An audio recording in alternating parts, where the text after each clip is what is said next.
Well, saved this. Tried to find a way to do this without annoying distractions from neighbors. So I've been wanting to try this white dragon tea and something non-carbonated, 4% juice. Tea may settle, shake gently, as my friendy friend has said. So my friendy friend, my buddy. Okay, this is. I love that cool dragon there. It's like a dragon fruit tea.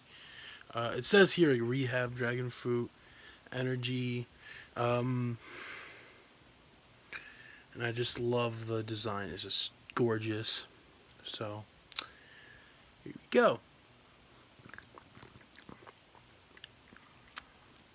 It's really good. It tastes like, if anybody remembers a thing called Honest Tea.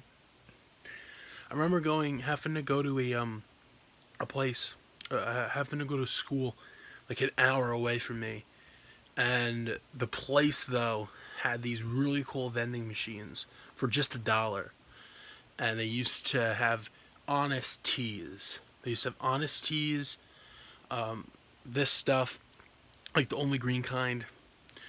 But I'll probably do a retro review on that soon. But that's what this reminds me of, is that honesty. So I hope you enjoyed this video. Love yous all. See you soon.